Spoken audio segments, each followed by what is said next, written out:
Hey everybody, it's your old pal Chuck, and I'm excited to bring you today's review because this is a little something I didn't think I'd be able to find right away, but from the Bumblebee movie Energon Igniter's power line, that's a mouthful, we have Shatter.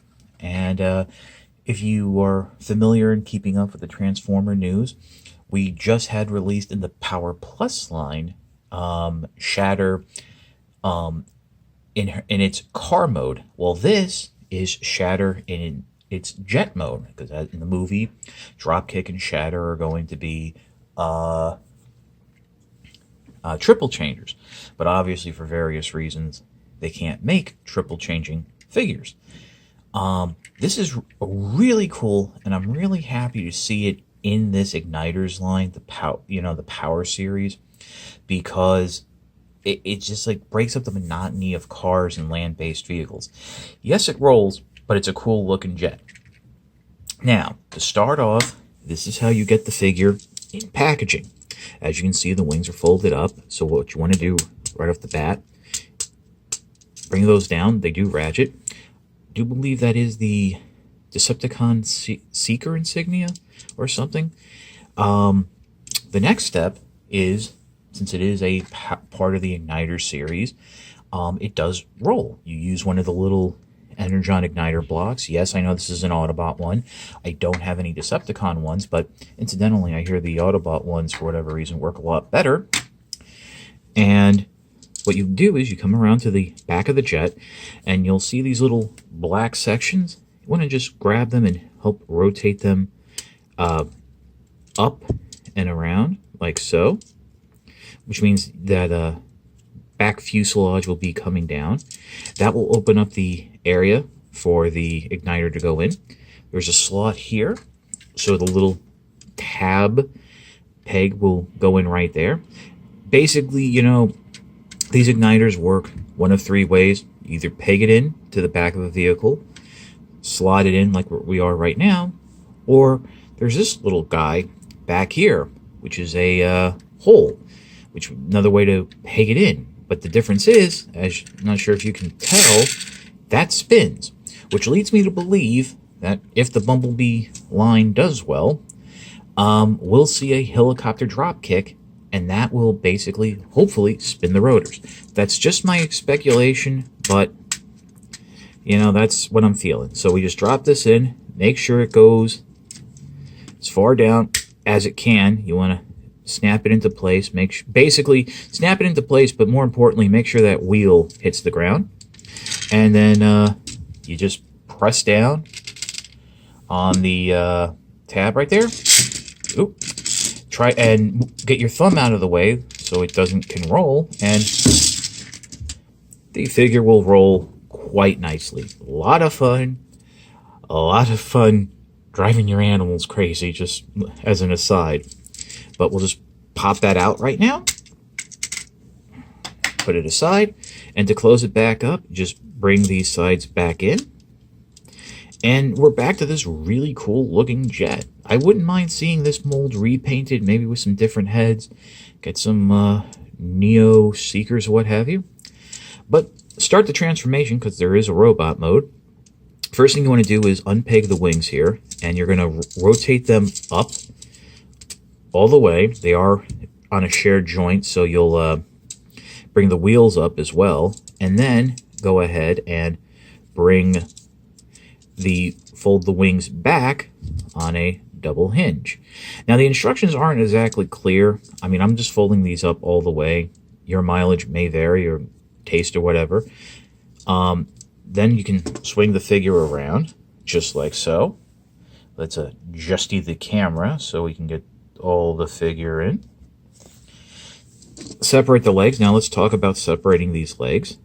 They do not pull apart. It is like a on this leg here, you see that there's a little toothed hook that will just go in, and then you want to bring it down. So when you're taking it apart, push up and separate the legs. And really nice detailing here on the legs, I do want to mention. And then the next step is you want to come in, fold these wings forward, just like that. So they do go forward and back. Obviously, the forward is the, back along the top of the plane is obviously for packaging. And now the nose cone here, as you can see, you're not going to pull it apart, but you want to unhook it. This arm has the tab, this arm has the slot, so you'll pull this arm down, swing it forward,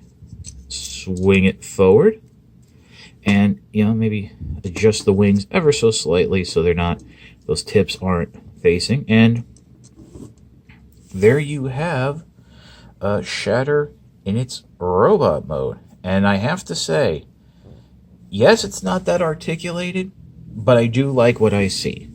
Now, first of all, there is a little bit of a lean here. I'm trying to figure out maybe if I bring the legs together, but great detailing. You like that silver right there? That's some great looking stuff. You do get a lot of the car parts from the muscle car, so that's very nice to see. The head, if I'm not mistaken, this is like the old design or the newer design. I think this is the newer design with the full face and what have you. But I just think it's really cool.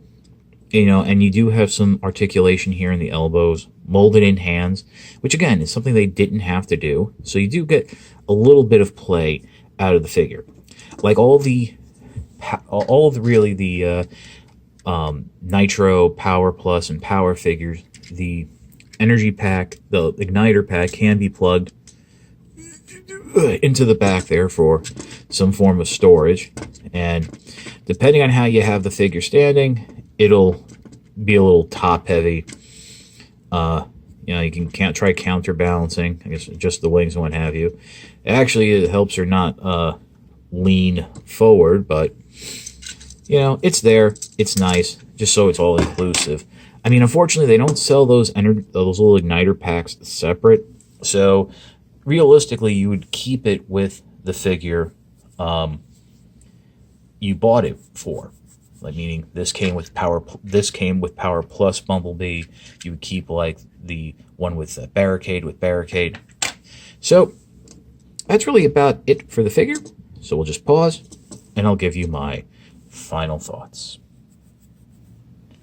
Okay, as I said before when reviewing these simplified figures from the Bumblebee movie line, your decision's basically already been made whether or not you're going to pick the figure up.